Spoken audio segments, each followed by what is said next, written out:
Hola, ¿qué tal? ¿Cómo están? Espero que estén ustedes estupendamente bien.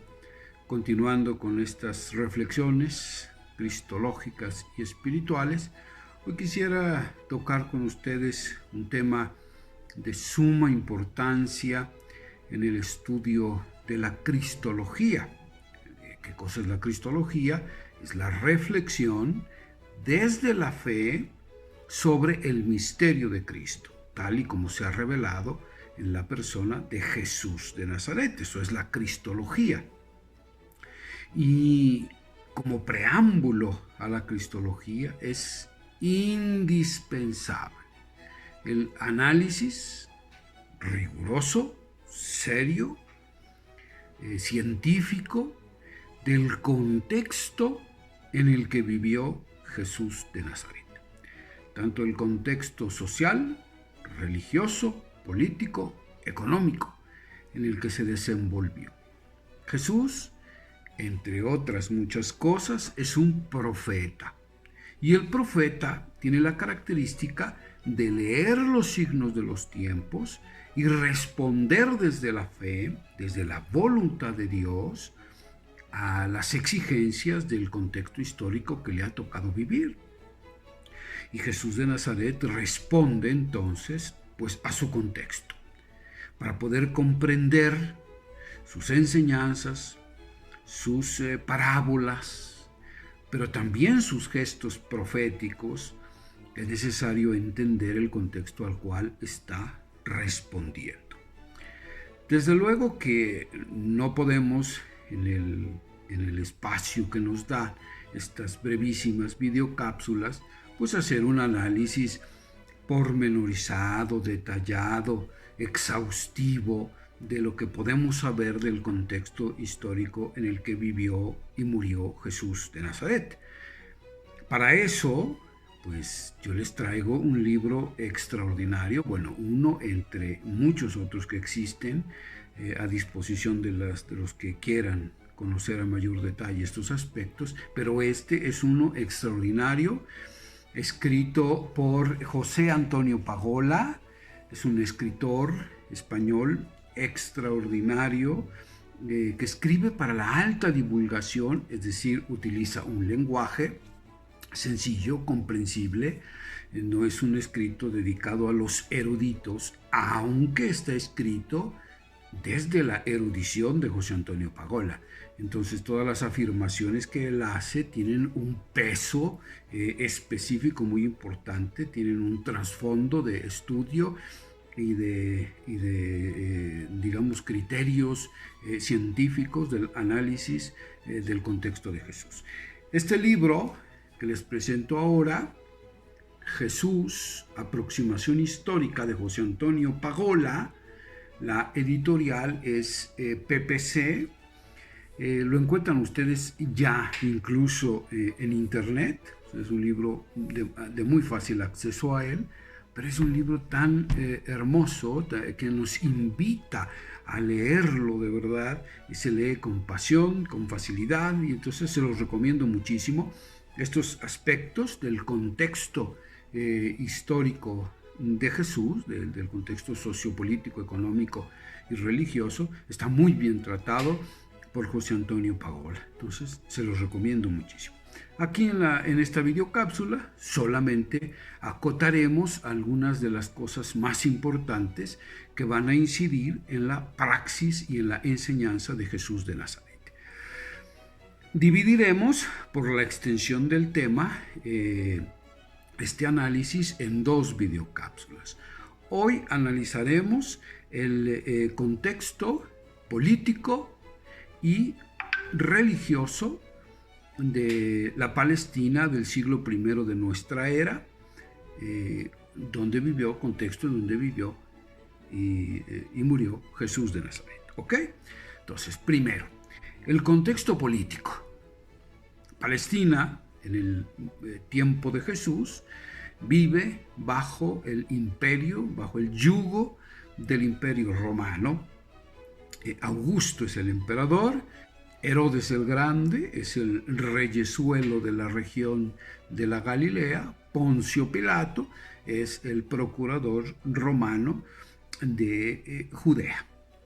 Estos son, digamos, los poderes políticos que se encuentran rigiendo al pueblo de Israel y por lo tanto a Jesús de Nazaret. El yugo romano, debemos decirlo, no es un yugo especialmente riguroso. Los romanos tuvieron la actitud pertinente y sabia de que a los pueblos que avasallaban, las provincias que conquistaban, les mantenían ciertos privilegios, digamos, ¿no? Hasta cierto límite les dejaban regirse por sus propias normas, con reyes nativos, y esto hacía que fuera más tolerable la presencia de Roma. Pero para un pueblo de mentalidad teocrática como lo es el pueblo de Israel, es decir, un pueblo para el cual el único rey, el único que tiene derecho de reinar, de regir la vida del pueblo, es Dios mismo, a través, desde luego, de sus reyes legítimamente instituidos, pues tener un rey impuesto por un imperio pagano es algo que siempre dolió, es algo que siempre generó un malestar, un descontento en el pueblo. Los impuestos, desde luego, que se exigían al pueblo, pues eran para ellos una afrenta. Aunque la situación socioeconómica de los israelitas en este tiempo no era especialmente riguroso, porque no existía, contrariamente a lo que muchos piensan, no existía en el tiempo de Jesús una pobreza extrema como nosotros la conocemos en nuestra sociedad, ¿no? La pobreza extrema en la que la gente muere de hambre es producto de la época moderna, de la edad moderna. Pero en el tiempo de Jesús esto no existía. Existían pobres, claro que sí, que con trabajos fuertes, pesados, sobrevivían, pero vivían en condiciones mucho más adecuadas que la de muchos de nuestros compatriotas, por ejemplo, en la Ciudad de México, por decir algo, ¿no? Pero, sin embargo, los impuestos sí generaban una gran molestia por dos motivos. Primero, pues porque eran impuestos exigidos por un poder pagano, por los perros paganos, y esto generaba un gran descontento, un gran malestar. Y por otro lado, porque los que abusaban del pueblo realmente, pues no era tanto el imperio romano, sino aquellos a los cuales el imperio encargaba la recolección de los impuestos, como es el caso de los publicanos, que eran unos personajes verdaderamente odiados por el pueblo, aunque eran judíos, pero cobraban los impuestos para el imperio romano, y esto hacía que el pueblo verdaderamente los detestara, los odiara. Es el caso de uno de los que serán después apóstoles, discípulos del Señor Jesús, ¿no? El publicano Leví o Mateo. Bueno, entonces el ambiente sociopolítico era complicado por estos motivos. De hecho, había movimientos permanentemente, era una región muy convulsionada, sobre todo la región de Galilea, en el norte de Israel. Era una región de subversivos, era una región en la cual continuamente emergían guerrilleros que se querían levantar en contra del imperio romano, ¿no? Entonces era una situación complicada y tensa por parte del poder político. Vayamos ahora al poder religioso, al contexto religioso. La situación que vivía el pueblo era una situación de opresión, porque los que detentaban el poder religioso en Israel sobre todo los aristócratas, la aristocracia sacerdotal, el sumo sacerdote y las familias aristócratas, que eran las que manejaban el templo y desde luego los ingresos del templo, pues estaban, digamos, en contubernio con los fariseos, que eran otros de los detentadores del poder religioso. En este sentido, digo yo que tenían un contubernio que era verdaderamente demoníaco. ¿Por qué?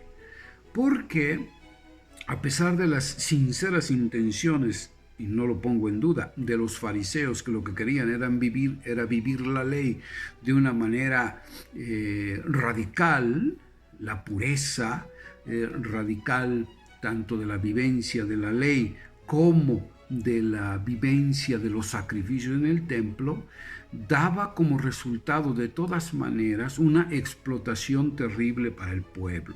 Porque por un lado se hacía pensar al pueblo que era incapaz de vivir la ley. Eran pobres, la mayor parte analfabetas, no tenían acceso a las escuelas rabínicas y entonces pues la mayoría no sabía leer y por lo tanto si no sabía leer pues cómo iba a estudiar las escrituras. Entonces eran ignorantes de las escrituras, de la ley y por lo tanto pecadores. Esta era la lógica que detentaban los líderes religiosos. Y entonces, bueno, pues no les quedaba más remedio que acudir al culto, a los sacrificios. Y los sacrificios eran verdaderamente todo un esquema, toda una estructura que resultaba opresiva para el pueblo.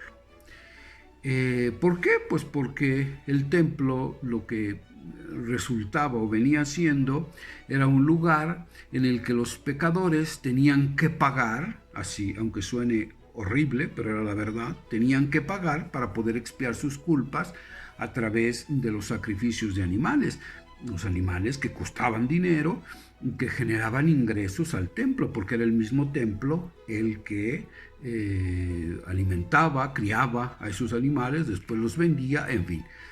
Estos detalles los pueden ustedes encontrar en la literatura que les estoy recomendando. Pero el caso es que el templo, unido a la ideología religiosa que se comunicaba, se enseñaba en las sinagogas, hacía a la gente sufrir muchísimo, porque los hacían sentir excluidos del amor de Dios, excluidos de la gracia del Señor, excluidos del pueblo de la salvación, y en una mentalidad en la cual era impensable la salvación fuera del contexto de pertenencia a la comunidad israelita, pues entonces imaginen ustedes el sufrimiento tan grande que tenían las personas, sobre todo los pobres de Israel, oprimidos políticamente, sojuzgados por los paganos y por otro lado sintiéndose excluidos de la gracia y de la salvación. Todo esto generaba una gran opresión y un gran sufrimiento en el pueblo sencillo. Pues hasta aquí nos vamos a quedar en nuestra reflexión y en la próxima cápsula hablaremos un poco más del contexto en el cual vivió, ejerció su ministerio y murió Jesús de Nazaret.